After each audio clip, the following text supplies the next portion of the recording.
তো এক বর্ণনা মতে আল্লাহ তাআলা এই দুনিয়াতে 104খানা কিতাব ও সহিফা নাজিল করেছেন। 104খানা কিতাব ও সহিফা নাজিল করেছেন। এর মধ্যে 100টি হলোই সহিফা আর 4টি হলো বড় কিতাব। তো আল্লাহ 100টি সহিফা কাকে দিয়েছেন? আমাদের আদি পিতা হযরত আদম সফিউল্লাহকে আল্লাহ দিয়েছেন 10টি সহিফা। আমাদের জাতির পিতা ইব্রাহিম খলিলুল্লাহকে দিয়েছেন 10টি সহিফা। ইদ্রিস আলাইহিস সালামকে দিয়েছেন 30টি সহিফা। আর বাকি 50টি সহিফা দিয়েছেন হযরত শীশ আলাইহিস সালামকে। এই হলো 100টি সহিফা। তো বাকি রইল বড় বড় 4টি কিতাব। বড় বড় 4টি কিতাব এর মধ্যে তাওরাত কিতাব আল্লাহ দিয়েছেন হযরত মুসা কালিমুল্লাহকে। জাবুর দিয়েছেন আল্লাহ হযরত দাউদ আলাইহিস সালামকে। ইনজিল দিয়েছেন হযরত ঈসা আলাইহিস সালামকে। আর মহাগ্রন্থ আল কোরআন দিয়েছেন নবী মুহাম্মদুর রাসূলুল্লাহ সাল্লাল্লাহু আলাইহি ওয়াসাল্লামকে। এই হলো 104খানা কিতাব যাদেরকে আল্লাহ দান করেছিলেন। তো এই কিতাবের মধ্যে সর্বশ্রেষ্ঠ কিতাবের নাম হচ্ছে কোরআন। বলেন, শ্রেষ্ঠ কিতাবের নাম কি? কোরআন। শ্রেষ্ঠ নবীর নাম কি? হযরত মুহাম্মদ সাল্লাল্লাহু আলাইহি ওয়াসাল্লাম। আমাদের নবী যেমন দুনিয়ার সেরা নবী, সকল নবীদের নবী, সমস্ত রাসূলদের রাসূল, শ্রেষ্ঠ রাসূল। আমাদের কিতাব হলো সমস্ত কিতাবের শ্রেষ্ঠ কিতাব, সমস্ত কিতাবের শ্রেষ্ঠ কিতাব। তো এই কিতাবের কোরআনের পরিচয়টা যদি আমি কোরআন থেকে দেই তাহলে আশা করি বুঝে আসবে। কোরআন আমরা যেমন একজন অপরিচিত মানুষকে যেমনে পরিচয়টা নেই, কি জিজ্ঞেস করি, তোমার নাম কি, তোমার বাড়ি কোথায়, কখন আসলে, কার বাড়িতে আসছো, কার সাথে আসছো, কবে যাবে, নেই না?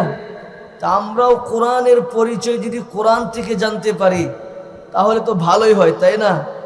কোরআনকে যদি আপনি জিজ্ঞেস করেন, কোরআন তোমার নাম কি বলো, আপনি কথা কোরআনকে জিজ্ঞাসা করতে দেরি, কোরআন আপনাকে তার নাম বলতে দেরি করবে না। কোরআন চিৎকার দিয়া বলবে, ইন্নাহু লাকুরআনুন কারীম। আমার নাম তুমি জানতে চাও, আমার নাম হলো কোরআনুল কারীম। আপনি এবার যদি কোরআনকে জিজ্ঞেস করেন, কোরআন বলো তো তোমার বাড়িটা কোথায়, নাম তো জানলাম, তো বাড়িটাও জানার দরকার। তো কোরআন আপনাকে পরিষ্কার ভাষায় জানাইয়া দিবে, ফি লাউহিম মাহফুজ। আমার বাড়ি জানতে চাও, আমার বাড়ি হলো লাউহে মাহফুজ। আপনি যদি আবার কোরআনকে জিজ্ঞেস করেন, তোমার নাম জানলাম, তোমার বাড়ির কথাও জানলাম, কোরআন এবার বলো তো তোমাকে এই দুনিয়াতে পাঠাইছে, তো পাঠাইছে কে, কে তোমাকে দুনিয়াতে পাঠাইছে? তো কোরআন পরিষ্কার ভাষায় নিজেই জবাব দেবে, তানজিলাম মির রাব্বিল আলামিন। আমাকে সমগ্র জগতের মালিক যিনি, তিনি আমাকে দুনিয়াতে পাঠাইছেন, আর কেউ পাঠায় নাই। এবার যদি আপনি কোরআনকে জিজ্ঞেস করেন, কোরআন মানলাম তোমাকে আল্লাহ পাঠাইছেন, তোমার বক্তব্য দ্বারা আমি বুঝতে পারছি, বলো কার মাধ্যমে আসছো, দুনিয়াতে তো আসছো, কার মাধ্যমে আসছো? তো কোরআন আপনাকে বলবে, নাযালা বিহির রূহুল আমিন। আমি জিবরিল আলাইহিস সালামের মাধ্যমে আসছি, জিবরিল আলাইহিস সালামের সাথে আসছি। এবার যদি আপনি কোরআনকে জিজ্ঞেস করেন, জিবরিল আলাইহিস সালামের সাথে আসছো মানলাম, তো কার কাছে আসছো কোরআন সেটা বলো। তো কোরআনে আপনাকে জানাবে, ওয়া আমিনু বিমা নুজিলা আলা মুহাম্মদ। আমি আল্লাহর হাবিব নবী মুহাম্মদুর রাসূলুল্লাহর কাছে আসছি। সুবহানাল্লাহ।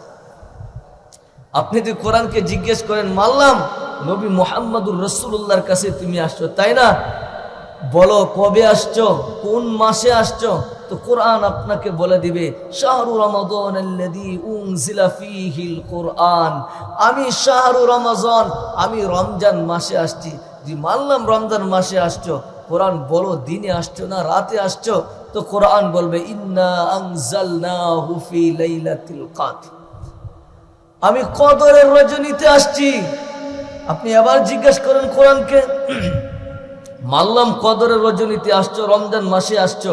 কোরআন তুমি এবার বলো না তোমার মিশন কি, তুমি দুনিয়াতে যে আসছো কি টার্গেট নিয়ে আসছো? প্রত্যেক ব্যক্তি তো একটা টার্গেট থাকে, তাই না? তো কোরআনকে আপনি জিজ্ঞেস করেন, কোরআন তোমার টার্গেটটা কি? তুমি যে আসছো, তো কোরআন আপনাকে পরিষ্কার ভাষায় জানাইবে, হুদাল্লিন নাস, আমি মানুষের হিদায়াতের জন্য আসছি। বলেন কোরআন কিসের জন্য আসছে? মানুষের হিদায়াতের জন্য আসছে। আপনি যদি আবারও কোরআনকে জিজ্ঞেস করেন, মানলাম তুমি মানুষের হিদায়াতের জন্য আসছো, তোমার কাজ কি শুধু একটাই, যে জাহান্নামীদেরকে জান্নাতের রাস্তা দেখাইবা, আল্লাহ বলা মানুষকে আল্লাহর রাস্তা দেখাইবা, শুধু এটাই তোমার কাজ, না আরো কিছু করো? কোরআন আপনাকে বলবে, ওয়ানুনাজ্জিলু মিনাল কুরআনি মা হুয়া শিফাউ ওয়া রাহমাতুল লিল মুমিনিন, আমি শুধু রাস্তা দেখাই এরকম না, আমার ভিতরে শিফা রাখা আছে, শিফা। হায় নরসিংদীর মানুষ, আজকে আফসোস লাগে, আমরা যখন অসুস্থ হইতে দেরি, ডাক্তারের কাছে সিরিয়াল দিতে দেরি করি নাই, কোন ডাক্তার বড় ওইটা আগে খুঁজে বাহির করি, ঘন্টার পর ঘন্টা নরসিংদীর মানুষের সিরিয়ালের জন্য যায় দাঁড়ায় থাকে। সিরিয়াল যখন পায় না, সিরিয়াল লম্বা হয়, তো সুন্দর করে কিছু টাকা পকেটে ঢুকায় দেয়, ভাই সিরিয়ালটা একটু আগে দিস, অথচ কোরআনের ভিতরে আল্লাহ শিফা রাখছে, শিফা। আল্লাহ বলেন, ওয়ানুনাজ্জিলু মিনাল কুরআনি মা হুয়া শিফাউ ওয়া রাহমাতুল লিল মুমিনিন, কোরআনের ভিতরে শিফা রাখা আছে। আজকে মানুষ ডাক্তারের কাছে আগে না দৌড়ায়া 2 রাকাত নামাজ পড়তো, হাত কানি আল্লাহর দিকে উঠাইতো, আর বলতো, মালিক শুনছি তোমার কোরআনে নাকি শিফা রাখা আছে, শিফা। তো তোমার কোরআন তো আরোগ্য, কোনোদিন কোনো রোগ হয় না, তোমার কোরআনের ভিতরে তো কোনো মালিক রোগ নাই, তোমার কোরআন শিফা দিয়ে করবে তো করবে কি? ও মালিক, আমার ভিতরটা রোগে ভরা, আয় আল্লাহ আমার না শিফার দরকার, আপনার কোরআনের শিফাটা আমার ভিতরে ঢুকাইয়া দেন না। বলছেন নরসিংদীর মানুষ, না না না, লম্বা লম্বা সিরিয়াল। তাহলে কোরআন শিফার জন্য আসছে। এবার যদি আপনি কোরআনকে জিজ্ঞেস করেন, কোরআন শুনো, তুমি তো মাশাআল্লাহ অনেক কথাই বললা, তোমার কথাগুলো খুব চমৎকার, কি বলেন? তোমার কথাগুলো খুব চমৎকার, ভালোই লাগলো, তোমার মতন আরো বহু কিতাব কিন্তু এই দুনিয়াতে আসছে, 104খানা কিতাবের মধ্যে তুমি একটা, তুমি ছাড়াও তো আরো 100 কিতাব, 103খানা সহিফা ও কিতাব মিলে আছে, সমস্ত সহিফা বিকৃত হয়ে গেছে, মানুষ এগুলোকে ধ্বংস করে দিছে, কিতাবগুলো ধ্বংস করে দিছে, কোনো কিতাবের অস্তিত্ব বর্তমানে নাই। বলো, তুমি তো অনেক সুন্দর কথা বললা, তোমার ভ্যালু কতদিন? তোমার ভ্যালু কতদিন? তুমি কতদিন থাকবে? তোমার হেফাজত কে করবে? না তুমি কি ওই সমস্ত কিতাবের মতো ধ্বংস হয়ে যাবে? তো কোরআন আপনাকে বলবে, ইন্না নাহনু নাযালনা যিকরা ওয়া ইন্না লাহু লাহাফিজুন, আমি ধ্বংস হওয়ার জন্য আসি না, যে আল্লাহ আমাকে দুনিয়াতে পাঠাইছেন ওই আল্লাহ আমার হেফাজতের দায়িত্ব নিজের কুদরতি হাতে রাইখা দিয়েছেন, সুবহানাল্লাহ। এই জন্য আজকে 1450 বছর হয়ে গেছে, কোরআনের একটা নক্তার পর্যন্ত কোনো ধরনের পরিবর্তন নাই। কবির কথাই সত্য, চেরাগে রাখে ইজ্জত বর ফরুজাত, কাছে কাস্তাদ জনাদের ঈশার বসুজাত। যদি কোনো ব্যক্তি কোরআনকে ধ্বংস করতে আসে, অপুরে সারখার হয়ে যাবে। এর আবু জাহেল থেকে শুরু করে এখন পর্যন্ত আবু জাহেলের নাতি পুতিরা জিন্দা আছে, যারা কোরআনের পিছনে লাগা আছে, কিন্তু ওরাই ধ্বংস হয়ে গেছে, কোরআনের কিচ্ছু করতে পারে নাই। কি বলেন, ঠিক বললাম? হ্যাঁ, কোনদিন পারবে? কিয়ামত পর্যন্ত পারবে না। এই কোরআন আল্লাহ আমাদেরকে দিয়েছে। এবার যদি আপনি কোরআনকে বলেন, কোরআন তোমাকে আর একটা কথা জিজ্ঞেস করি না, বলো তোমার কতটুকু চমৎকারী লাগলো, বলো তোমার ভিতরে কি কোনো ধরনের সন্দেহ আছে? কোনো ধরনের সন্দেহ আছে? তো কোরআন আপনাকে বলবে, আমার ভিতরে যদি তুই সন্দেহ খুঁজতে যাস, তোর ঈমান থাকবে না। যালিকাল কিতাবু লা রাইবা ফি, আমার ভিতরে কোনো ধরনের সন্দেহ নাই। যদি সন্দেহ পোষণ করস, তোর ঈমান নাই।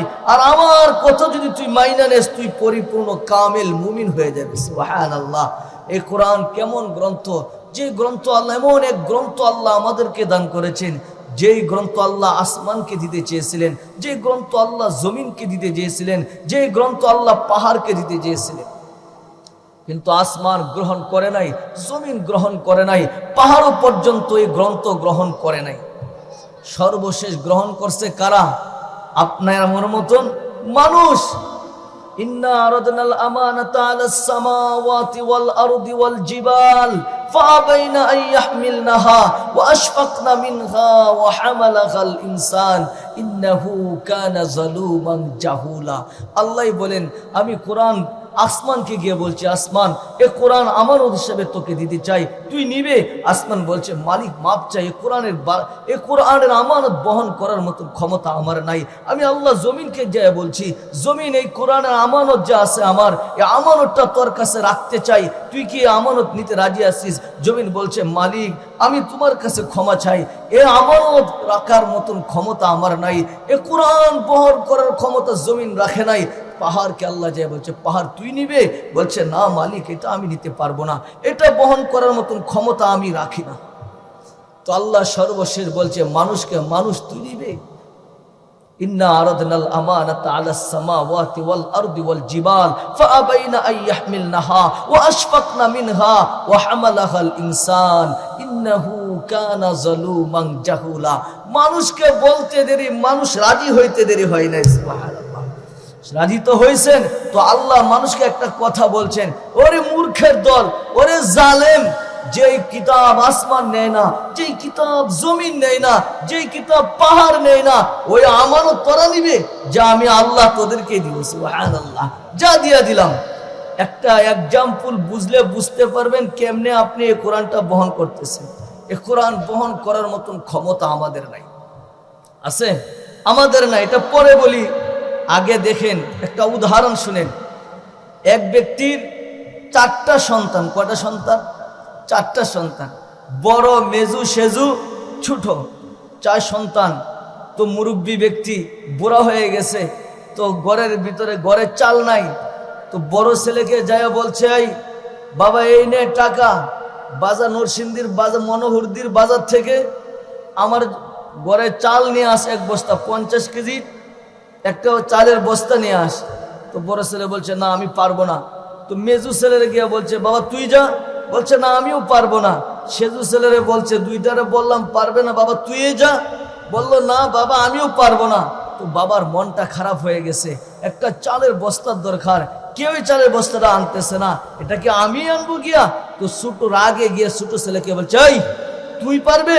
অথচ সবার ছোট যে ছেলে, তার বয়স 10 থেকে 12 বছরের যুবক, এই ছেলে কোনদিন, এই বাচ্চা কোনদিন 50 কেজি ওজনের বস্তা বহন করার ক্ষমতা রাখে না। তো এই ছোট্ট বাচ্চারা দেখছে বাবার চেহারাটা মলিন হয়ে গেছে, বড় ভাইয়ার কাছে গেল, বড় ভাইয়া নিল না। মেজু ভাইয়ার কাছে গেল, মেজু ভাইয়াও নিল না। সেজু ভাইয়ার কাছে গেল, সেও আনলো না। বাবার চেহারাটা মলিন হয়ে গেছে, জানি আমি পারবো না, কিন্তু বাবার মুখে তো হাসি কমপক্ষে ফুটাইতে পারবো। বলছে বাবা দাও আমি রাজি আছি। ছোট ছেলে কি বলছে? বাবা দাও আমি রাজি আছি। তো বাবাও বলছে ঠিক আছে, 50 কেজি ওজনের চালের বস্তা আমি তোকে দিয়ে বহন করাবো।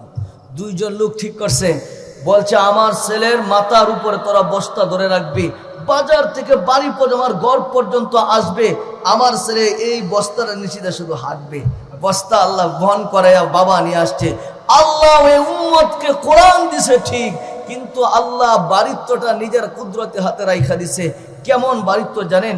আল্লাহ রাসূলের উপর যখন কোরআন অবতীর্ণ হইতো, ওহী যখন নাজিল হইতো, তখন আল্লাহ রাসূল যখন উঠেছিলেন, উট মরুভূমিতে সাথে সাথে জমিনের মধ্যে বসে পড়ছে।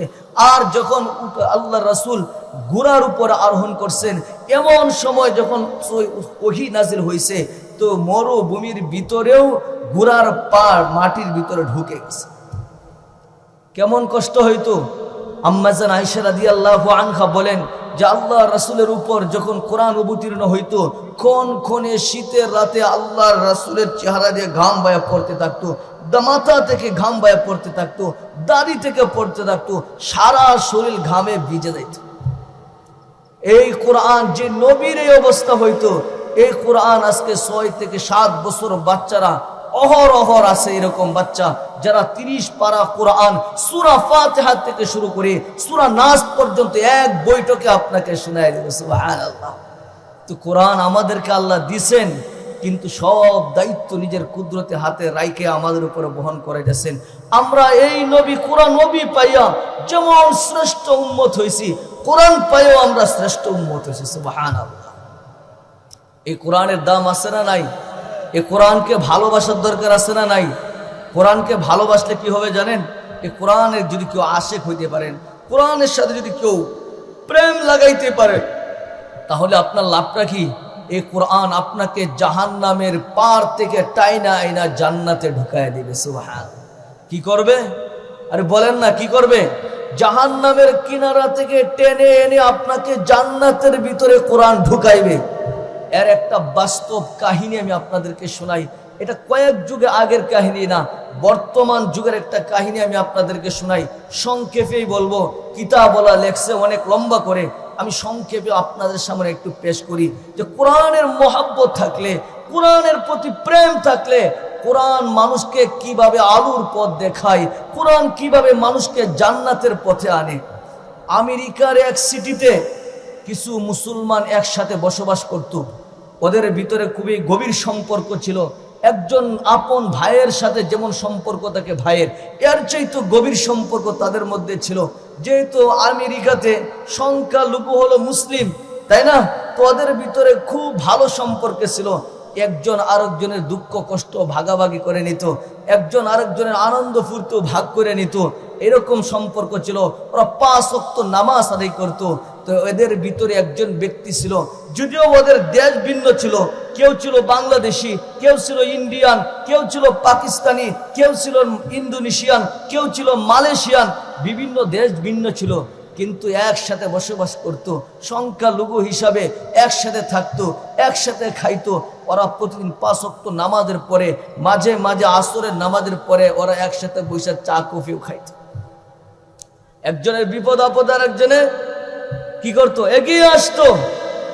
যাই হোক, তাদের ভিতরে এক যুবক ছিল, পাকিস্তানি যুবক। তো হঠাৎ করে ওই যুবক তাদের মধ্য থেকে উধাও হয়ে গেছে। ওই পাকিস্তানি যুবক যেমন সুন্দর ছিল, এমন গুণেও ছিল, যেমন রূপে ছিল তেমন গুণেও ছিল। তো ওই পাকিস্তানি যুবককে যখন ওরা হঠাৎ করে তাদের মাঝখান থেকে উধাও হয়ে গেছে, সবাই বলতেছিল কি ব্যাপার, আজকে ওই যুবক আসলো না, ওই যুবক কোথায়? তো বললো হয়তো 1 ওয়াক্ত নামাজে আসে নাই, কোথাও বেড়াইতে গেছে, দেখি না আসে কিনা। তো 1 ওয়াক্ত, 2য় ওয়াক্ত, 3য় ওয়াক্ত, এরকম 5 ওয়াক্ত নামাজ চলে গেছে, যুবকের কোনো খবর নাই। তো ওরা বসে আলোচনা করতেছিল কি ব্যাপার, যুবক যে নাই। তো বলছে হঠাৎ হয়তো কোথাও বেড়াইতে গেছে, আসবে। তো 1 দিন, 2 দিন, 3 দিন, 1 সপ্তাহ পর্যন্ত তার জন্য অপেক্ষা করছে। অপেক্ষা করার পরে বর্তমান আধুনিক যুগ হিসাবে যেইভাবে যোগাযোগ করা যায় মোবাইলে যত প্রোগ্রাম আছে, নাম্বারে, ইমুতে, হোয়াটসঅ্যাপে বলেন আর ইমেল জিমেল যাই বলেন, সব কিছুতে ওরা যোগাযোগ করার চেষ্টা করলো, কিন্তু কোনোভাবে যখন যোগাযোগ করতে পারলো না, ওরা ব্যর্থ হয়ে গেল।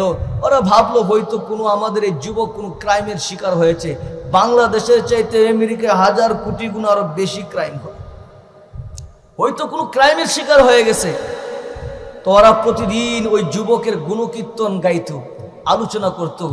এমন একটা সুদর্শন যুবক, এর বয়সও তো কম, কিন্তু আচরণও যেমন রূপ তার এমন আচরণ এত সুন্দর। সবাই তার গুণ নিয়ে আলোচনা করত। নিজের মা বাবা মারা গেলেই মানুষ ভুলে যায়, তাই না? কি বলেন? মা বাবা মারা গেছেন আপনাদের যারা আছেন, কয়দিন মনে রাখছেন? সে তো মসজিদের মুসল্লি, তার কথা আর কয়দিন বা মনে রাখে? ভুলে গেছে। 3 বছর পরে এই যুবকটা আবার ফিরে আসছে। ফজরের নামাজের সময় ইমাম সাহেব দেখলেন যে এই যুবক আবার মসজিদের সামনের কাতারে দাঁড়ানো। ইমাম সাহেব তো আপনাদের যখন দাঁড়ান, তো ইমাম সাহেব কি বলেন যে কাতার সোজা করেন। পার দিকে তাকায় দেখেন যে কাতার সোজা হয়েছে কি না। তো ইমাম সাহেব দেখে ইমাম সাহেবের চোখ কপালে উঠে গেছে, হায় এই যুবক 3 বছর পরে আজকে আসলো। তো ইমাম সাহেব তো আর জবান দিয়ে কথা বলা যায় না একামতের পরে, না বলে তিনি চোখে চোখে কথা বললেন যে নামাজের পরে বৈশো কিন্তু কথা আছে, নামাজের পরে বৈশো কিন্তু কথা আছে। তো যুবককে সালাম ফিরানোর পরেই অন্যান্য মুসল্লিরা ঘিরা ধরছে, কি ব্যাপার, তোকে খুঁজতে খুঁজতে আমরা পেরেশান, তোকে পাইতেছি না, তুই কোথায় ছিলে? হঠাৎ করে আমাদের মাঝ থেকে হারায় গেলে আবার ফিরে আসলে তোর মতন আজীব যুবক তো কোনোদিন দেখি নাই। এ কথা বলতে বলতে এক পর্যায়ে ইমাম সাহেব আইসা বলছে, বেটা জীবনে বহু যুবক দেখছি, বহু মানুষ দেখছি, তোমার মতন এরকম আজীব যুবক তো কোনোদিন দেখি নাই। হঠাৎ করে তুমি উদাও হয়ে গেলে, সব কিছু যোগাযোগ মাধ্যম বন্ধ করে দিলে। হয় জানি না ওই ইমাম সাহেবের কথার মধ্যে কি জাদু ছিল। ইমাম সাহেব কথা বলতে দেরি, ওই যুবক চোখের পানি জড়ায়া বুক বাসাইতে দেরি করে নাই। তো ইমাম সাহেব বলছে, যুবক আরে কি হয়েছে তোর সেটা বল, তোর সাথে গড়ছে তো গড়ছে কি ওইটা আগে শোনা, চোখের পানি তোর জড়ানোর সময় আছে, আগে আমাকে কাহিনী শোনা। বলতে চোখের পানি জড়ায় জড়ায় বলতেছিল, হুজুর আমি তো জাহান্নামের কিনারায় পৌঁছে গেছিলাম, আমি তো জাহান্নামের কিনারা থেকে উঠে আসছি। বলছে বল যুবক কি হয়েছে? হুজুর আপনারা জানেন যে আমি এই সিটির একটা প্রাইভেট কোম্পানিতে চাকরি করি। বলছে হ্যাঁ সেটা তো আমরা জানি। বলছে আমি যে প্রাইভেট কোম্পানিতে চাকরি করতাম, আমার সাথে একটা সুন্দরী রূপসী খ্রিস্টান মেয়ে চাকরি করত। তো একদিন দুই দিন তিন দিন তাকে দেখতে দেখতে আমি তার মায়ায় পড়ে যাই। হুজুর আমি তার প্রতি আসক্ত হয়ে গেছিলাম। তো আমি বারবার তাকে বিবাহের প্রস্তাব দিয়েছিলাম, কিন্তু কোনোভাবে সে রাজি হইতেছিল না। এক পর্যায়ে আমি তাকে জোর করে ধরলাম, কি ব্যাপার তুই কি আমাকে বিয়ে করতে চাস না, না জোরে ধৈর্য করব? বলছে শুন যুবক, আমি করতে রাজি আছি কিনা এটা পরে বলবো, তুই আগে যাইয়া আমার বাপ মার সাথে ডিসকাস কর, আগে কর। বলছে আমি সেটাও করতে রাজি আছি। দিন তারিখ ঠিক হইল, তুই আবার সে ওই মেয়ের বাবার বাড়িতে চলে গেল। সেই ওই যুবক বলে, হুজুর আমি ঘরের ভিতরে ঢুকিয়ে গিয়ে দেখি ঘর ভর্তি মানুষ। ভয়ে আমার পাগুলো কাঁপতে ছিল, আমার শরীর কাঁপতে ছিল, কিন্তু আমার ভয়কে আমি জয় করছি। আমি বলতেছিলাম, আরে আমি যদি না বেঁচে থাকি, আমি যদি মারাও যাই কোনো আপত্তি নাই, কারণ যদি ওই মেয়েকে আমি না পাই তাহলে এই জীবন দিয়ে আমি কি করব। এই আশায় ভয়কে জয় করে আমি ভিতরে ঢুকলাম। তো ওরা আমাকে একটা চেয়ার দিল বসার জন্য, আমি চেয়ারের মধ্যে বসলাম। তো একজন তাদের মধ্যে থেকে হঠাৎ করে দাঁড়িয়ে গেল, দাঁড়িয়ে বলতেছিল, যুবক তুমি তো শিক্ষিত একজন যুবক, তুমি তো বড় শিক্ষিত মনে হচ্ছে, এরপরে তুমি হলো মুসলিম, তোমার চেহারাও মাশাআল্লাহ খুব সুন্দর। তবে শোনো একটা কথা, তোমাদের মুসলমান ধর্ম যে আছে, এই ধর্মের মধ্যে আছে খ্রিস্টান আর মুসলিম কোনোদিন বিবাহ করা যায় না, বিবাহ বন্ধনে আবদ্ধ হওয়া যায় না। তুমি যদি আমাদের মেয়েকে নিতে চাও তাহলে তোমাকে খ্রিস্টান হওয়া লাগবে। আমাদের মেয়ে কোনোদিন ইসলাম ধর্ম গ্রহণ করবে না, তোমাকে ইসলাম ধর্ম ত্যাগ করতে হবে। যুবক বলার সাথে সাথে রাজি হয়ে গেছে, বলছে ঠিক আছে আমি ইসলাম ধর্ম ত্যাগ করে দিলাম। বলল ঠিক আছে আমি ইসলাম ধর্ম ত্যাগ করে দিলাম। তো যুবক ইসলাম ধর্ম ত্যাগ করে খ্রিস্টান ধর্ম গ্রহণ করছে। তার এই দৃশ্য দেখা উপস্থিত যারাই ছিল সকলে তো হতবাক হয়ে গেছে। আরে যুবক করলো কি, একটা মেয়ের প্রতি আসক্ত হইয়া সে একটা ধর্ম ছেড়ে দিল। তো ওরা আশ্চর্য হয়ে আরো শর্ত করতেছিল।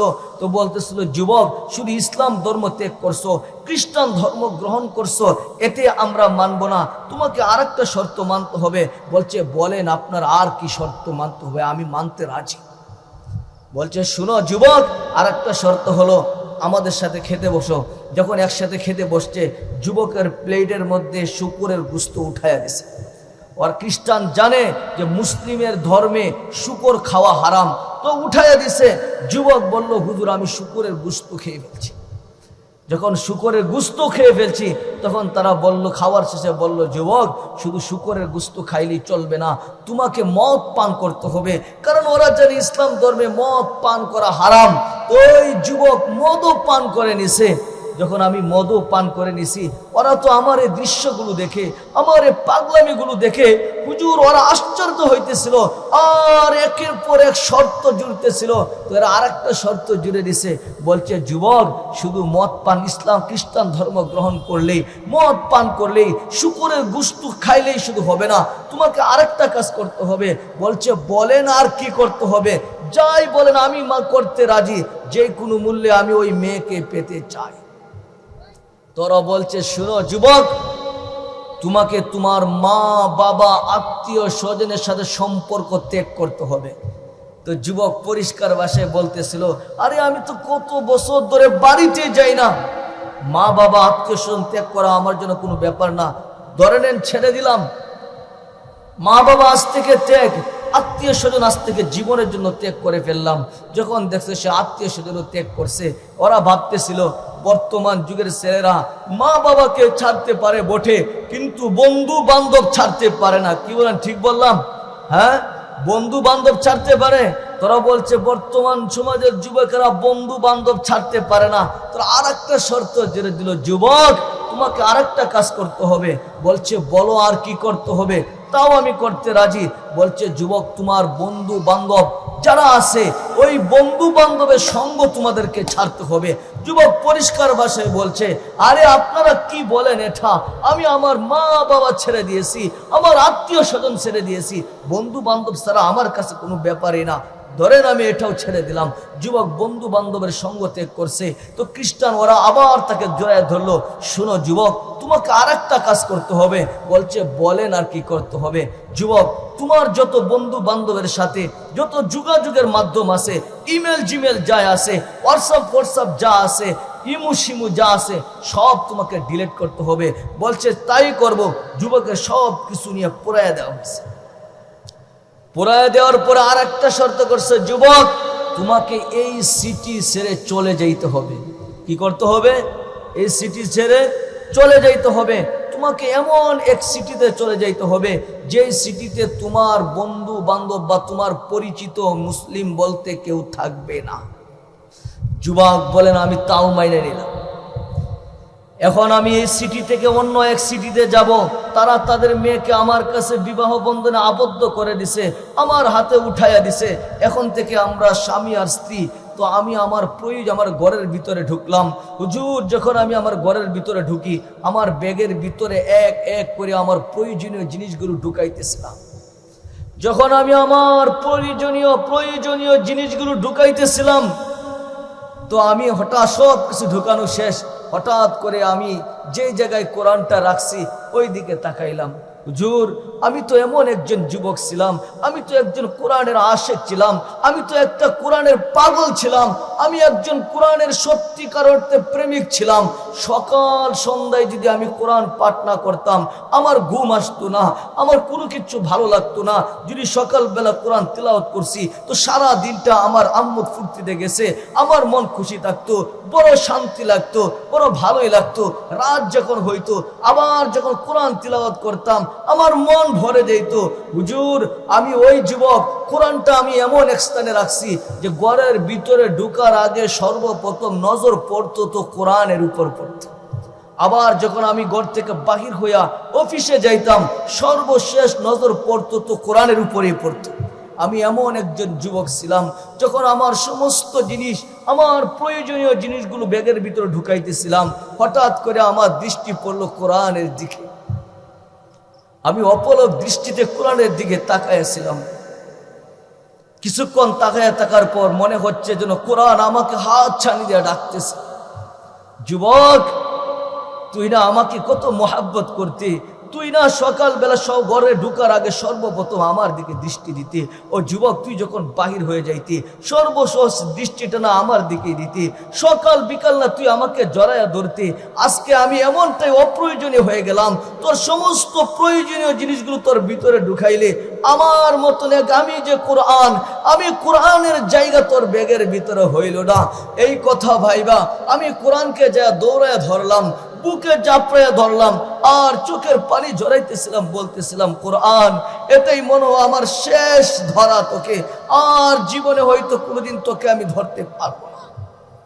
কোরআন আমার জীবনে মনে হয় আর কোনোদিন তোকে চাপড়াইয়া বুকে ধরার ক্ষমতা হয় কিনা আমি জানি না। তো কোরআন ঢুকায় ফেললাম। যখন কোরআন ঢুকায় ফেললাম ওই সিটিতে আমরা এবার চলে গেলাম। চলে যাওয়ার পরে আমি যখন কোরআনটা বাহির করলাম আমার স্ত্রী দেখে বলতেছিল কি ব্যাপার তুমি না খ্রিস্টান, তুমি আবার কোরআন আনলে তো আনলে কেন? তো আমি তাকে এক কথায় জবাব দিয়েছিলাম, বলতেছিলাম শুনো আমি হলাম নতুন খ্রিস্টান, তোমাদের যারা পুরান খ্রিস্টান আছে তাদের ঘরেই তো ডজন ডজন হোলি কোরআন আছে, আমি নতুন খ্রিস্টান, আমার ঘরে থাকলে সমস্যাটা কোথায়? তো স্ত্রী আর বিবি আর কোনো কথা বলে নাই। তো ওই জায়গায় নিয়ে কোরআনটা আমি এমন একটা জায়গায় রাখলাম যেখানে সর্বপ্রথম গড় ঢুকার আগে ওই কোরআনের প্রতি, ওই কোরআনের উপরে সর্বপ্রথম দৃষ্টিটা আমার পড়ে। আবার যখন বাহির হইতাম সর্বশেষ দৃষ্টিটা এই কোরআনের উপরে পড়তো। হুজুর 3 বছর পর্যন্ত আমাদের সুখের সংসার কাটতেছে। কয় বছর? 3 বছর কাটাইছি। তো 3 বছরের পরে যখন হঠাৎ আজ থেকে 4 দিন আগে হুজুর যখন আমি আমার বাসায় অফিস থেকে ফিরার পরে আমি আমার ওই কোরআনের দিকে তাকাইতে গেলাম, তাকায় দেখি কোরআনটা আমার ওই জায়গায় নাই। আমি দৌড়িয়ে গিয়ে আমার স্ত্রীকে বললাম, বিবি আমার কোরআন গেল কোথায়? তো সে আমাকে বলতেছিল, কি ব্যাপার, কোরআনের মহাব্বত কি এখনো দূর হয় নাই? তো আমি বলছি, তোর গল্প বাদ দে, তুই আগে বল আমার কোরআন কোথায়? তো আমার বিবি বলতেছিল যে কোরআন, আমি আজকে অনেক দিন ধরে ঘর পরিষ্কার করি না, তো আজকে আমি ঘর পরিষ্কার করছি। ভাবলাম অপ্রয়োজনীয় যত জিনিস আছে, অপ্রয়োজনীয় যত জিনিস আছে সব কিছু আমি বড় ডাস্টবিনে নিক্ষেপ করছি। কোরআন শরীফটাকেও দেখলাম 3 বছর ধরে তুমি আনছো, একবারও খুলে পড়তেও দেখি না, ওইটাকে তুমি হাতে ধরতেও দেখি না। আমি এটাকে অপ্রয়োজনীয় মনে করে ওইটাকে আমি ডাস্টবিনে নিক্ষেপ করে দিছি। হয় এই স্ত্রী কথা বলতে দেরি, ওই যুবক একটা চিৎকার দিয়ে বলছে, বিবি তুই করলে কি? কোরআনকে তুই ডাস্টবিনে নিক্ষেপ করছ, আমাকে ঠিকানা বলে দে, বল না তুই কোন কোরআন, তুই কোন ডাস্টবিনে নিক্ষেপ করছ? পাগলের মতো বলে, হুজুর যেই বলছে ডাস্টবিনে নিক্ষেপ করছি। আমার বিবি আমাকে দেখাইতে দেরি, আমি পাগলের মতো দৌড়াইতেছিলাম ওই ডাস্টবিনের ভিতরে, দৌড়ে গিয়ে আমি খুঁজতেছিলাম, কিন্তু না না না না, কোরআন তো আমি কখনো খুঁজে পাইতেছিলাম না। এক এক করে খুঁজতেছিলাম, আমি ডাস্টবিনের ভিতরে কোরআন পাইতেছিলাম না। তো হাত দুইটা মালিকের দিকে উঠাইয়া দিলাম, দিয়া চিৎকার দিয়া বললাম, মালিক। চোখের পানি ঝরাইতেছিলাম আর চিৎকার করে বলতেছিলাম, মালিক আমি তো তোমার এমন অপছন্দনীয় এক বান্দা হয়ে গেছি যে তোমার পছন্দের ধর্মটা ছেড়ে দিয়ে ও মালিক খ্রিস্টান ধর্ম গ্রহণ করছি। আমার তো এখন আর মুখ নাই যে তোমার কাছে চাইব, তোমার কাছে প্রার্থনা জানাবো। ও মালিক আমি তোমার নামে শপথ করে বলতেছি, আমি এখন থেকে ইসলাম ধর্ম গ্রহণ করে নিলাম, তোমার পছন্দনীয় ধর্ম আমি গ্রহণ করে নিলাম। ও মালিক কোরআনটা আছে হলে, কোরআন আছে তো আছে কোথায়? মালিক আপনি উঠায়া দেন না, আমাকে বাহির করে দেন না। এইভাবে যখন কান্না শুরু করে দিল, এক পর্যায়ে মুনাজাত শেষ করে সে ডাস্টবিনের ভিতরে গিয়ে কোরআন খুঁজতেছিল।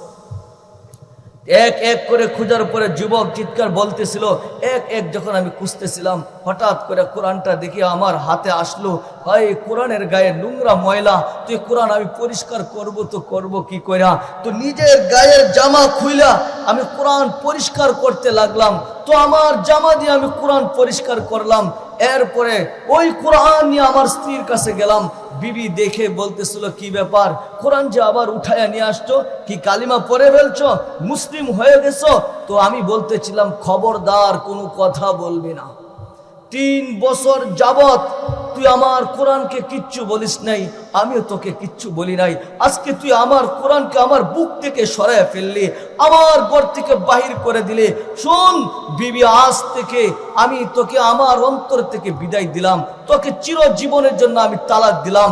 আমার যত সম্পদ আছে সমস্ত সম্পদ আমি তোকে দিয়ে দিলাম, আজ থেকে আমি বিদায়। হুজুর এই কথা বলে শুধু কোরআনটা নিয়ে আমার কাছে আমার এত এত সম্পদ, এই জীবনে আমি বহু সম্পদ অর্জন করেছি, কোনো সম্পদ আর আমার নাই, সব কিছু আমি দিয়ে আসছি, সর্বশেষ কোরআনটা বুকে ধরে আপনাদের কাছে নিয়ে আসছি।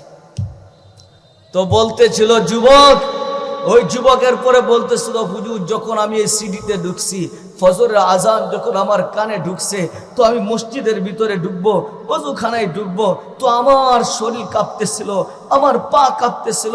হাই আমি এই মসজিদের ভিতরে যদি আমি ঢুকতে যাই, না জানি মালিক আমাকে লাথি দিয়া বাইর করে দেয় কিনা। আমি এই জবান নিয়া, আমি এই চেহারা নিয়ে আল্লাহর ঘরে ঢুকবো তো ঢুকবো কি কইরা? কিন্তু এক পর্যায়ে আমি ঢুকেই গেলাম, ওযু করে ফেললাম। এরপরে আমি যখন মসজিদের গেটে গিয়া দাঁড়াইলাম, এক মন বলতেছিল ঢুকিস না, না জানি আল্লাহ আমাকে গার ধরে ভাইর করে দেয় কিনা।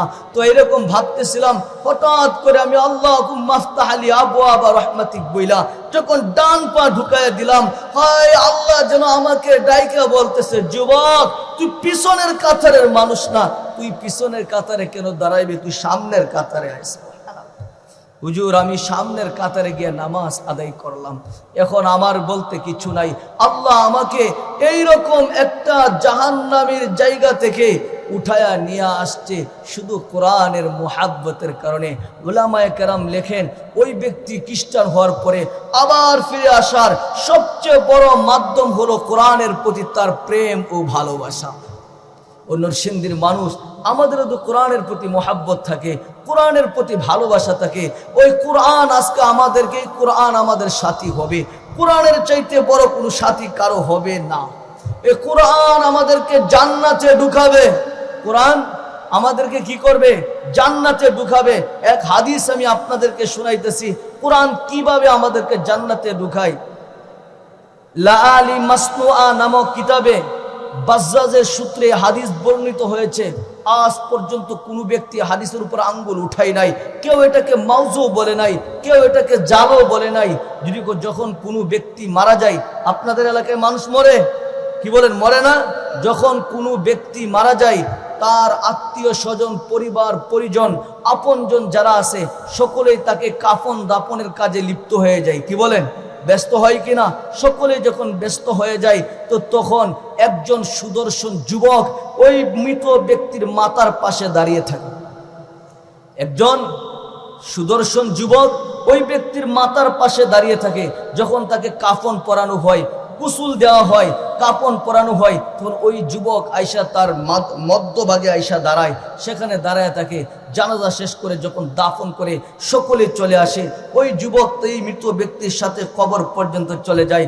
যখন কবরে চলে যায়, মালাকুল মুনকার নাকির যখন আসে, তাকে প্রশ্ন করবে বলে, তো মুনকার নাকির ওই ব্যক্তি থেকে ওই যুবককে, ওই মৃত ব্যক্তিকে আলাদা করতে চায়।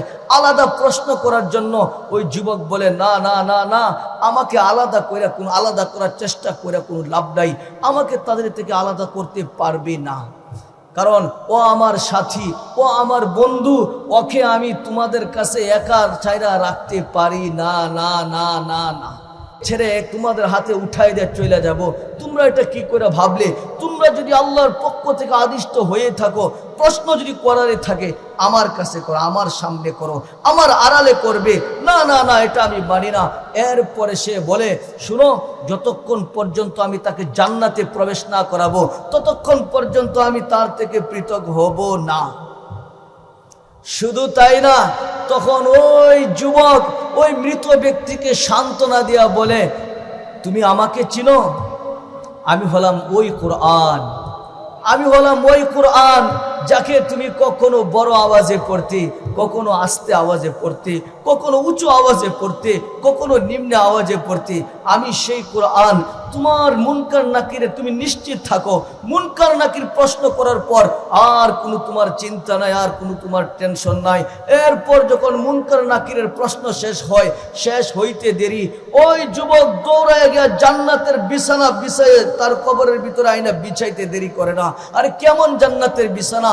যেই বিছানার সুতাগুলো হবে, যেই বিছানার সুতাগুলো হবে আপনার এই কি একটা বলে না, রেশমি, যেই বিছানার সুতা হবে কি রেশমি সুতা দ্বারা তৈরি। আর যেই বিছানাটা সুগন্ধি হবে, তো হবে মেশকে আম্বরের দ্বারা সুগন্ধিযুক্ত। বিছায়া দিয়া যুবক চলে যাবে। ওই নরসিংদীর মানুষ, ওই যুবকটাই হলো মহাগ্রন্থ আল কোরআন। বলেন ওই কোরআন দরকার আছে না নাই? বলেন এই কোরআন দরকার আছে না নাই? এটা কেমন কোরআন?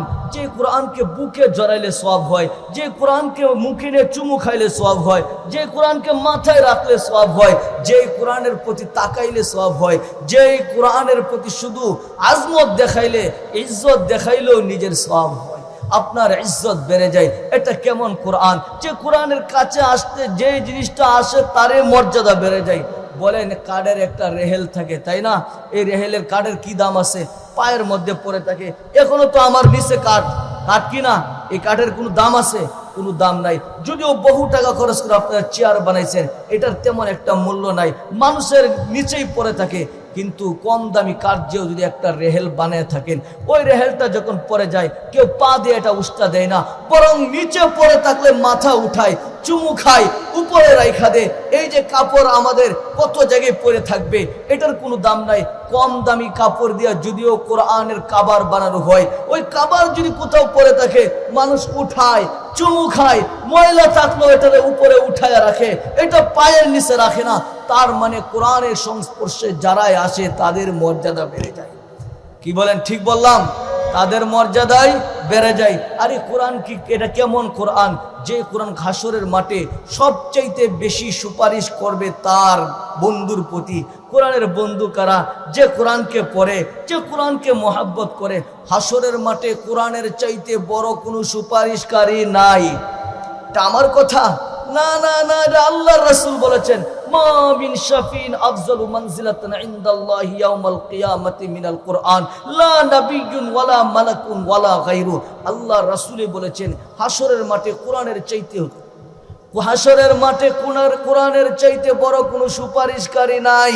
না কোনো নবী, না কোনো রাসূল, না কোনো ফেরেশতা, অন্য কেউ তো দূরের কথা। তো কোরআন হবে হাসরের মাঠে সবচেয়ে বড় সুপারিশকারী। আরে কেমন সুপারিশকারী কোরআন? আল্লাহর হাবিব বলেন, আল কুরআনু শাফি মুশাফফাউন ওয়া মাহিল্লুন মুসাদ্দাকুন মান জালাহু আমামাহু কাদাহু ইলাল জান্নাহ ওয়া মান জালাহু খালফা যহরি সাকাহু ইলান নার।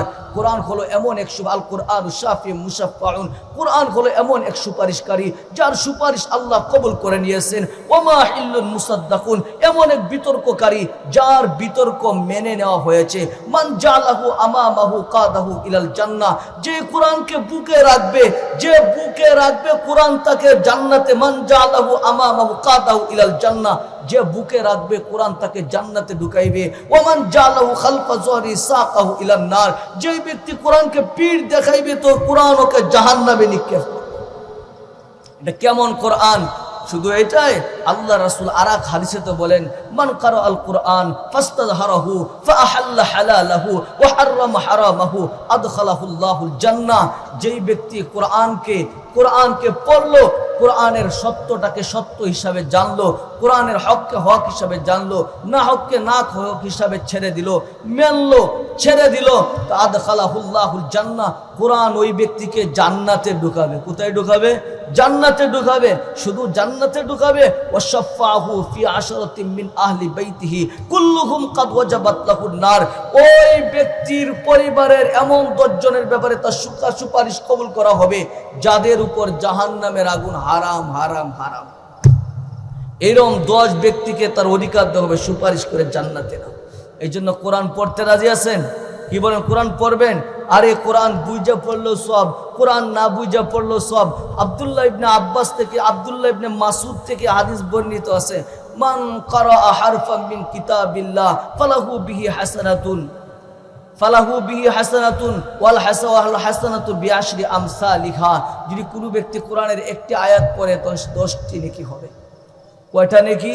বুইজা পড়ুক না বুইজা পড়ুক, এখানে বুইজা না বুইজার কথা নাই। কিছু কিছু ব্যক্তি আছে বলে যে না বুইজা পড়লে নাকি সওয়াব হয় না, ওরা আহম্মক, ওরা বুকার স্বর্গে বাস করে। আল্লাহ হাদিসে, আল্লাহ রাসূল হাদিসে বলেন নাই যে না বুইজা পড়লে সওয়াব হবে না। বুইজা পড়লেও সওয়াব, একটা হরফে 10টা সওয়াব, না বুইজা পড়লেও সওয়াব। যদি কেউ কোরআন শুনেন, যারা কোরআন পারেন ওরা অন্যের থেকে কোরআন শুনবেন এবং অন্যকে শুনাইবেন। যারা পারেন না আপনারাও শুনবেন, কারণ আল্লাহই বলেছেন, ওয়াইদা কুরিআল কুরআনু ফাসতামিউ লাহু ওয়া আনসিতু লাআল্লাকুম তুরহামুন। যখন কোরআন তিলাওয়াত করা হয়, কোরআন মন দিয়ে শুনো, তাহলে তোমাদের উপর আল্লাহর রহমত বর্ষিত হবে। মনে করেন এই এলাকার মানুষ, সাধারণ মানুষ, কেউ কোরআন পড়তে পারেন না, কেউ কি পারেন না? কোরআনকে পড়তে পারেন না। এরপরও যদি সে কোরআন পড়তে পারে না, কিন্তু কোরআনকে যদি সে এইভাবে খুলে আর দেখে, মালিক হাদা কালাম রব্বি, আয় আল্লাহ এটা তো আপনার কালাম, পড়তে পারি না, শুধু খুইলা চোখ দিয়ে দেখে, এরপর ওই কোরআন ওকে জান্নাতি বানাবে। কি বানাবে? কোরআন তাকে জান্নাত। বাস্তব কাহিনী আছে, আওলাদে রাসূল, আমি কাহিনীটা শুনাই। আওলাদে রাসূল হুসাইন আহমদ মাদানির বড় সাহেবজাদা শাহ আসাদ মাদানী রহমাতুল্লাহি আলাইহির এক কওল আছে যে এক এলাকায় এক বস্তির মধ্যে এক ব্যক্তি বসবাস করে, এক বৃদ্ধ ব্যক্তি মারা গেছে। তো বস্তির লোকেরা সাধারণত অনেক বড় এডুকেটেড হয় না, ওরা মূর্খ ছিল, ওরা মূর্খের সমাজ ছিল, ওরা নামাজ রোজা তেমন একটা বুঝতো না, ওদের ভিতরে আমল বলতে ছিল না, ঠিক মতো ওযু গোসল ওরা করতে পারতো না। তো ওই মূর্খর সমাজে ওই বস্তির মধ্যে এক লোক মারা গেছে। তো এটাকে কেমনে জানাজা দিবে, কেমনে দাফন করবে কেউ জানে না। তো করবে কি, জানাজা তো দিতে হবে। তো একজন বলল, শুন, আগে কোনো রকম গোসল দে, কাফন পরা, রাস্তায় গিয়া দাঁড়া, এরপরে দেখ না কেউ কোনো ব্যক্তিকে পাওয়া যায় কিনা। তাই করলো। তো কাফন পরাইয়া রাস্তায় নিয়ে দাঁড়ায় গেছে। যখন রাস্তায় দাঁড়াইছে কিছুক্ষণ পর দেখে সাইকেল দিয়ে এক ব্যক্তি আসতেছে, কিছু দাঁড়িয়ে আছে, একটা টুপি আছে। তো সবাই মিলে গিয়ে ওর পায়ে পড়ছে যে ভাই হুজুর এই জানাজাটা একটু পড়াইয়া দে, জানাজার নামাজটা একটু পড়াইয়া দে। আমরা কেউ জানাজার নামাজ পড়াইতে পারি না। তো উনি বলতেছিলেন, শুনো, আমি জানাজা পড়াইবো তো পড়াইবো কি করে, আমার তো অফিস আছে, আমার তো অফিসেরও সময় হয়ে গেছে, তো আমি জানাজার নামাজ পড়াই কি করে। যখন সকলে অনুরোধ করতেছিল, বলল আমার তো অজু নাই, অজুর পানির ব্যবস্থা করো। তো অজুর পানির ব্যবস্থা করা হইল। তো উনি অজু করলেন, জানাজার নামাজ পড়াইলেন। আবার যখন তিনি রওনা করে দিবেন, সকলে মিলে তার পায়ে পড়লো, বলল হুজুর একটু কবরে রাখা দেন না, কবরে কেমনে লাশ রাখতে হয় এটা তো আমরা জানি না। তো উনি ওদের আবদার গ্রহণ করে, ওদের অনুরোধ গ্রহণ করে কবরে নিজে নামলেন, লাশ শোয়াইলেন। এরপরে তিনি কিছু মাটি দেওয়ার পরে চলে গেলেন। তো অফিসে যাইয়া সর্বপ্রথম দেখেন উনার যে পরিচয় পত্রে যে কার্ড ছিল, এই কার্ডটা তার পকেটে নাই। হাই নিরুপায়, পরিচয় পত্র ছাড়া তো আর অফিসে ঢোকা যায় না, কি বলেন, যায়। তো আবার তিনি খুঁজতে এই পর্যন্ত চলে আসলেন। আয়সা বললেন, গ্রামবাসীকে আবার ডাকলেন, দেখো আমার মন সাক্ষী দিতেছে, আমার একটা পরিচয় পত্রে কার্ড ছিল, যেই কার্ডটা দিয়ে আমি চাকরি অফিসে ঢুকি, কার্ডটা তো আমার হাতে নাই। যদি আমার মন বলতেছে ওই কার্ডটা মনে হয় কবরের ভিতরে আছে। তো বলছে, হুজুর কবরের ভিতরে আছে, কবর কি খোলা যাবে? তো বলছে, হ্যাঁ অবশ্যই খোলা যাবে। বলছে, আমরা তো এরকম মাসআলা টাসআলা এরকম জানি না, আমরা এগুলো জানি না। আপনি যদি বলেন, আপনি আমাদের যে উপকার করছেন, আপনি যদি শুধু বলেন এখনই আমরা কবর খুঁড়তে রাজি আছি। বলছে, চলো কবর খুঁড়ো। হায় হায়, সাথে সাথে যখন কবরের মাটি সরাইলো, একটা চাটাই উঠাইলো, উঠায় সাথে সাথে নিচের দিকে তাকায়া দেখে মুহূর্তের ভিতরে ওই মূর্খ ব্যক্তির এই কবরটা ফুলে জান্নাতের ফুলের বাগান হয়ে গেছে। সুবহানাল্লাহ। তো ওই ব্যক্তি একটা চিৎকার দিয়ে বলতেছিল, কিসের চাকরি করবো রে, কিসের চাকরি, আগে আমাকে সন্ধান দে। তো ওই কাঠটাও এখানে রাখা ছিল, কাঠ উঠায় নিয়ে আসছে আর বলছে, আগে আমাকে সন্ধান দে, ওই বৃদ্ধ ব্যক্তির কে দুনিয়াতে জীবিত আছে, ও কি আমল করত, এই মুহূর্তের 20-25 মিনিট সময় বা 30 মিনিট সময় হইল, ওকে দাফন করলাম, আর এই সময়ের ভিতরে তার কবরটা জান্নাতের বাগান হয়ে গেল, ফুল দিয়ে আল্লাহ ভরপুর করে গেল। আরে কি আমল করতো, এটা আগে আমাকে জানতে হবে। তো উপস্থিত লোকদেরকে বলল, ওর কে আছে আত্মীয় স্বজন? বলল, হুজুর ওর আত্মীয় স্বজন বলতে কেউ নাই, সবাই মারা গেছে, কেউ নাই, শুধু তার একটা মেয়ে আছে। বলছে, আমাকে তার মেয়ের কাছে নিয়ে যাও। তো পর্দা মেনটেন করিয়া ওই ব্যক্তি গিয়া দূর থেকে ডাক দিয়া বললেন, মা তোকে আমি একটা কথা জিজ্ঞেস করতে চাই, তুই বল তোর বাবা কি আমল করতো? বলছে, হুজুর আমার বাবা আমল করতো বলে আমি জানি না, আমার বাবা কোনো আমল করতো না। বলছে, না একটা না কোনো একটা আমল করছে, সে আমলটার কথা বল। বলছে, না হুজুর আমি জানি না। একবার, দুইবার, তিনবার বলার পরে ওই মেয়ে বলতেছিল যে, হুজুর আমার বাবার একটা কাজ আমি শুধু দেখতাম, ওই যে তাকের উপরে একটা বই রাখা আছে, বই, ওই না জানি এটা কিসের বই, এটা আমি জানি না। যখন বাবা সকাল বেলায় ঘুম থেকে উঠতো, হাত পাগুলো ধুইতো, এই বইটা পারতো, আবার খুলতো আর বলতো, হাদা কালাম রব্বি, এ মেরে মাওলা কা কালাম, এ মেরে মাওলা কা কালাম, এটা আমার আল্লাহর কালাম, এটা আমার মাওলার কালাম, উসমে জু কুছ হয় সব সাচ হয়, এর মধ্যে যা কিছু আছে সব সত্য, সবগুলোতে আমি ঈমান রাখি, সব কিছু আমি বিশ্বাস করি। এই কথা বলতো, আবার তাকের উপর রেখে দিত, আবার চলে যাইতো। সন্ধ্যার সময় যখন আসতো আবার হাত পা ধুইয়া আবার এই বইটা নামাইতো, একই কথা বলতে থাকতো। তো বলছে, মা এই কিতাবটা, এই বইটাকে একটু আমার হাতে আয়না দাও না। তো আয়না দেখে এটা আর কোনো গ্রন্থ না, মহাগ্রন্থ আল কুরআন। তো বলতেছিল, মা আমার দৃঢ় বিশ্বাস হয়ে গেছে তোমার বাবার কোরআনের প্রতি মহাব্বত, তোমার বাবার কোরআনের প্রতি ভালোবাসা আজকে তোমার বাবার কবরকে জান্নাতের বাগান বানিয়ে দিয়েছে। সুবহানাল্লাহ। ও নরসিংদীর মানুষ কোরআন পড়তে পারেন না, আফসুস এখন আর কইরা লাভ কি? চেষ্টা করতে থাকেন, কমপক্ষে প্রতিদিন ঘরের ভিতরে একটা কোরআন শরীফ রাখবেন, সকালবেলায় কোরআনটা খুলবেন আর এটার আঙ্গুল দেওয়া ঘুরাইবেন। মালিক বয়স তো শেষ করে ফেলছি, 60, 70, 80 বছর বয়স হয়ে গেছে, মালিক কোরআন পড়ার মতন ক্ষমতা এখন নাই। আলিফ আলিফ বললো, হাজার বাজুর হুজুর বলে আলিফ, আমি আলিফ আর বলতে পারবো না, আমার তো এমন এখন মেধা শক্তি নাই, সব স্মৃতিশক্তি দুর্বল হয়ে গেছে। ও মালিক তোমার কালামটাকে পড়ার ক্ষমতা নাই, কিন্তু মহাব্বত তো করতে জানি। একবার মুখে চুমু খান, একবার মাথায় রাখেন, একবার বুকে লাগান, কোরআনের আয়াতগুলোর উপর আঙ্গুল ঘুরাইতে থাকেন। আমি আশাবাদী, ও নরসিংদীর মানুষ, আমি আশাবাদী আল্লাহ ওই ব্যক্তির মতো আপনাদের কবরকে জান্নাতের বাগান বানিয়ে দিব। সুবহানাল্লাহ। কি বলেন, চান? আরে আজকে তো কোরআনওয়ালার ইজ্জত নাই, আমাদের কাছে কোরআনওয়ালার দাম নাই। কি বলেন, দাম আছে? না না না, আমাদের কাছে দাম নাই। বর্তমানে যারা আমাদের রাজা বাদশাহ হয়, আরে ওরা তো আলেমদেরকে ক্রিটিসাইজ করা কথাই বলে। কি বলেন, বলে কি না বলে? আরে বলে। বাদশাহ জাহাঙ্গীরের একটা কাহিনী আমি আপনাদেরকে শোনাই। বাদশাহ মোগল সম্রাট জাহাঙ্গীর, তো উনি যখন সম্রাট তখন তার ছেলে শাহজাহান ছিল ক্রাউন প্রিন্স। কি ছিল? Crown Prince. তো তার এক ছেলে ছিল আওরঙ্গজেব, ও বড় মেধাবী ছিল। তো ওকে মাদ্রাসায় ভর্তি করে দিছে। তো মাদ্রাসায় ভর্তি করে দেওয়ার পর অল্প কিছুদিনে সে হাফেজ হয়ে গেছে। লাম ইয়াবলুগু উমরুহু সাবআন ওয়া হুয়া হাফিজুল কোরআন। এখনো তার বয়স 7 বছরে পৌঁছে নাই, কিন্তু হাফেজ হয়ে গেছে। কি হয়েছে? আরে হাফেজ হয়ে গেছে। যখন হাফেজ হয়ে গেছে, সন্তান সর্বশেষ কোরআনের সবক শোনানোর পরে বাদশাহ শাহজাহানের কাছে, ক্রাউন প্রিন্স শাহজাহানের কাছে দৌড়াই আসছে, বলছে, বাবা আজকে উস্তাদজিকে কোরআনের সর্বশেষ সবক শোনাই আসছি।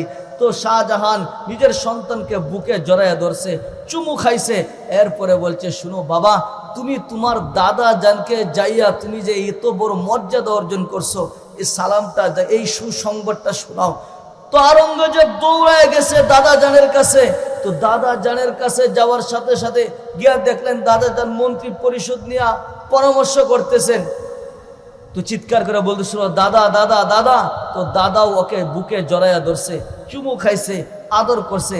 তো কিছুক্ষণ পর আওরঙ্গজেব বলতেছিল, দাদা আমি আজকে কিন্তু শুধু শুধু আসি নাই, আমি কিন্তু আজকে একটা সুসংবাদ নিয়ে আসছি। তো দাদা বলতেছিল, বলো কি সুসংবাদ শুনাইবে তুমি আমাকে? বলে, দাদা আজকে কিন্তু আমি 30 পারা কোরআনের শেষ করে আপনার কাছে আসছি। যখন আওরঙ্গজেবী কথা বলছে, তো মোগল সম্রাট জাহাঙ্গীরের চেহারা, দাদার চেহারা কালো হয়ে গেছে, আর কোনো কথা বললেন না। তো বললে, যাও তুমি তোমার বাবার কাছে এখন যাও, আমার এখন পরামর্শ করতে, ওদের সাথে আমি আলোচনা করতেছি, পরে কথা বলবো। চেহারা মলিন। তো আওরঙ্গজেব বুঝে ফেলছে, হেও বুঝে ফেলছে যে দাদা মনে হয় আমার হাফেজ হওয়াতে উনি খুশি না। তো বাবার কাছে গেছেন, শাহজাহানের কাছে গেছে। তো শাহজাহান বলছে, তোমার চেহারা মলিন কেন? তো বলছে, মলিন হবে না, কার কাছে পাঠাইছো? মানে তুমি না, তুমি তোমার দাদার কাছে গেলা, তোমার দাদা না তোমাকে খুব ভালোবাসে, মহাব্বত করে? বলছে, হ্যাঁ, কিন্তু আজকে দাদার আচরণ বলে না, আজকের আচরণটা দাদার সত্তার সাথে যায় না। তো বলছে, কি হয়েছে? আমি যখন দাদাকে সংবাদ দিলাম, দাদা তো আমাকে আদর করতেই ছিল, বুকে জড়াই নিছিল। যে আমি দাদাকে বললাম, দাদা আমি আপনাকে একটা সুসংবাদ শুনাইতে চাই, দাদা খুশিতে শুনতেছিল, বলতেছিল, বলো কি সংবাদ দিবে? যে আমি বললাম আমি কোরআনের হাফেজ হয়ে আসছি, দাদার চেহারাটা মলিন হয়ে গেল। বাবা বুঝতেছি না, দাদার সত্তার সাথে এই আচরণটা যায় না। তো শাহজাহান বলছে, ঠিক আছে তুমি এখানে থাকো, আমি আমার বাবার সাথে একটু সাক্ষাৎ করে আসি। সুজা গেছে জাহাঙ্গীরের, সম্রাট জাহাঙ্গীরের কাছে, বাবার কাছে গিয়া দেখে আলোচনা এখনো চলতেছে। বলছে বাবা আপনি একটু পার্সোনাল এই রুমে আসেন, আপনার সাথে কিছু পার্সোনাল কথা আছে। বলছে বলো। তো আসছেন, জাহাঙ্গীর যখন আসছে তো তখন বলছে বাবা আওরঙ্গজেব কি আপনাকে কোনো সুসংবাদ শুনাইছে? বলছে হ্যাঁ শুনাইছে। আপনি তাকে কোনো বাহবা দিলেন না, কোনো আদরও করলেন না? তো রক্তিম চক্ষু নিয়ে তার দিকে তাকাইয়া বলতেছিল তোর ছেলে হাফেজ হয়েছে তো আমার কি হয়েছে? বলে আপনার কিছু হয়েছে না মানে? তো বল তোর ছেলে হাফেজ হয়েছে তো আমার কি হয়েছে? আরে হাসরের মাঠে মুকুট যখন পড়বে তোর মাথায় উঠবে, আমার মাথায় তো হাসরের মাঠে মুকুট উঠবে না। দুনিয়ার মুকুট যদিও আমার মাথায় উঠছে, কিন্তু হাফেজে কোরআনের বাবার হওয়ার ভাগ্য আমার হইল না, ওই মুকুট তো আমার মাথায় উঠবে না। আমি তো এমন এক অথর্ব সন্তান জন্ম দিয়েছি যে হাসরের মাঠে আমার মাথায় মুকুট পরাইতে পারবে না। শাহজাহান গেছিল বাবারে সাইজ করবে, কিন্তু নিজে সাইজ হয়ে বের হয়ে চলে আসছে। কি করছে? নিজে সাইজ হয়ে বাইর হয়ে চলে আসছে। তো শাহজাহান কিছুদিন যখন চলে আসার কিছুদিন পরে তার বাবা অসুস্থ হয়ে গেছে। তার বাবাটাকে বাদশাহ জাহাঙ্গীর, সম্রাট, মোগল সম্রাট জাহাঙ্গীর, তো তিনি অসুস্থ হয়ে গেছেন। তো দুনিয়ার সব রাজা বাদশারা আসে, বিভিন্ন মন্ত্রী ও এমপিরা আসে, সবাই আইসা দেখে। বাদশাহ জাহাঙ্গীর আবার শাহজাহানের খবর পাঠায় বাবা আসো আমাকে একটু দেখে যাও না, কিন্তু আসে না। দিন যাচ্ছে, রূপ বাড়তেছে, জীবন নাশের শেষ প্রান্তে চলে আসছে। তো একদিন হঠাৎ কইরা বাদশাহ শাহজাহান আইসা সালাম দিছে। সালাম দেওয়ার পরে বাবা মুখ ফিরে নিছে, আবার ডান দিক দিয়ে গিয়ে সালাম দিছে, মুখ ফিরে নিছে, বাম দিক দিয়ে গিয়ে সালাম দিছে, মুখ ফিরে নিছে। এক সময় বাবা বলতেছিল, সম্রাট জাহাঙ্গীর বলতেছিল দুনিয়ার সমস্ত মানুষ আমাকে দেখতেছিল, তোমার তো সময় হয় না আমাকে দেখার, আমার কথা শোনার তো সময় তোমার নাই, তোমার তো বাদশাহী দরকার, আমি মরার অপেক্ষাই তো তুমি করতেছো। আরে আমার মরার পরেই তো তুমি এটার বাদশাহী পাইবা, তাই না? এটাই তো তোমার দরকার, ঠিক আছে যাও তুমি এটা পাইবা। তো বাদশাহী ক্রাউন প্রিন্স শাহজাহান বলতেছিল বাবা রাজ যা করার করবেন, কিন্তু আমার কথা তো একটু শুনবেন। বলছে বল তোর কি কথা আছে বল। তো বলছে আব্বা যেই দিন আমার ছেলের হাফেজের সংবাদ আপনাকে শুনাইছিলাম, সেই দিন আপনি আমাকে একটা কথা বলেছিলেন। আপনি বলেছিলেন আমি তো এমন তোর হাসরের মাঠে মুকুট উঠবে তো তোর মাথায় উঠবে, আমার কি হইল? আমি তো এমন এক অথর্ব সন্তান জন্ম দিয়েছি যে কোরআনের হাফেজ হইতে পারলো না। ওই দিন এই কথাটা বলছিলেন না, ওই দিন থেকে আমি গিয়া কোরআন মুখস্থ করা শুরু করছি।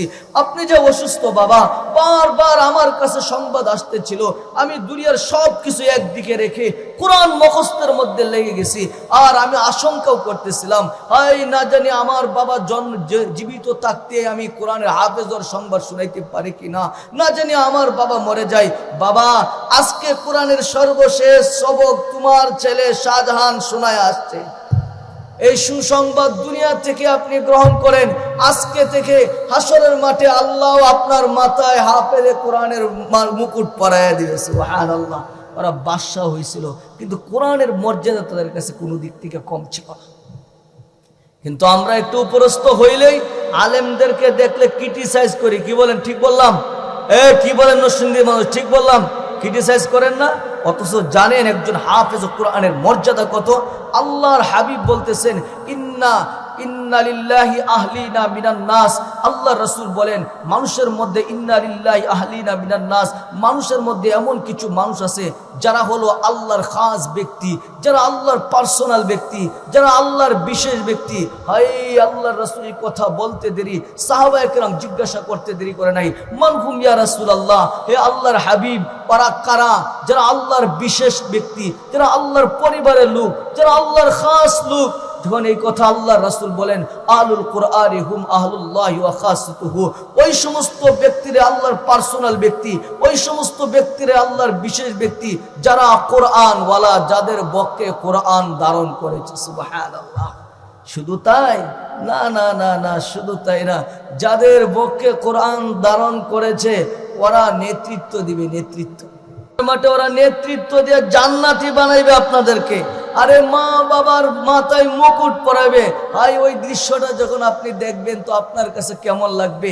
আল্লাহ আপনার সন্তানের মাথায় মুকুট পরাইবে, আল্লাহ নিজের কুদরতি হাত দিয়া বাবার মাথায় মুকুট পরাইবে, আল্লাহ কুদরতি হাত দিয়া মার মাথায় মুকুট পরাইবে। বলেন ওই দৃশ্যটা কেমন হবে?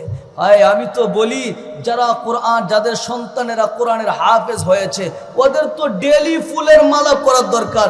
যারা হাফেজ হয়েছে ওদেরও ডেলি ফুলের মালা পরার দরকার। কারণ জান্নাতে আল্লাহ একটা শহর বানায় রাখছেন যেটাকে বলা হয় তুবা। ইন্না ফিল জান্নাতি লাওয়াদিন ইকালু লাহু তুবা। আল্লাহ জান্নাতে একটা শহর বানায় রাখছেন যাকে তুবা বলা হয়। খালাকাল্লাহু মিন মারজান, আল্লাহ ওই শহরকে মারজান পাথর দ্বারা তৈরি করেছেন। তৈরি করেছেন লাহু সাবঈনা আলফা বাবান। ওই শহরের ৭০,০০০ দরজা আছে। কত? ৭০,০০০ গেট আছে। ওয়ালা কুল্লি বাবিন সাবঈনা আলফা মালাইকা। প্রত্যেক গেটে ৭০,০০০ করে ফেরেশতা দাঁড়ানো আছে। হাফেজে কোরআন যখন প্রত্যেক গেট দিয়ে ঢুকতে থাকবে ৭০,০০০ করে ফেরেশতা তাকে গার্ড অফ অনার দিতে থাকবে, ফুলের তোড়া দিতে থাকবে, শুভেচ্ছা জানাইতে থাকবে। সর্বশেষ গেট যখন অতিক্রম করবে ৪৯০ কোটি ফেরেশতার গার্ড অফ অনার দেওয়া শেষ হবে, সেলুট দেওয়া শেষ হবে। এরপরে সে আসল জান্নাতের গেটে গিয়ে ঢুকবে। সুবহানাল্লাহ। শুধু হাফেজে কোরআনকে দিবে? না না না না, যারা হাফেজে কোরআনের মা হইছেন, দুনিয়াওয়ালা যদি হাফেজে কোরআনের মা হলে পেটের বদলা দিতে পারে, আল্লাহ তো আর চেয়ে বেশি হক রাখেন। আল্লাহ আপনার মা হওয়ার কারণে, হাফেজের মা হওয়ার কারণে আপনার পেটের মর্যাদা দিবে, বাবা হওয়ার কারণে আপনাকে পিতৃত্বের মর্যাদা দিবে। এই মা ওই বাবা যখন হাফেজে কোরআনের জান্নাতে ঢুকবে যাবে, তখন তাদের প্রত্যেককে ৪৯০ কোটি ফেরেশতা গার্ড অফ অনার দিবে, সেলুট দিবে, সেলুট। বলেন মর্যাদা বেশি না কম? বলেন মর্যাদা বেশি না কম?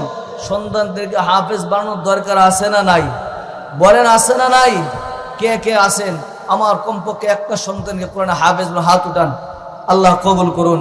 আয় আল্লাহ আমাদের প্রত্যেককে হাফেজ আলেমের মা বাবা হওয়ার তৌফিক দান করুন। বলেন আমিন।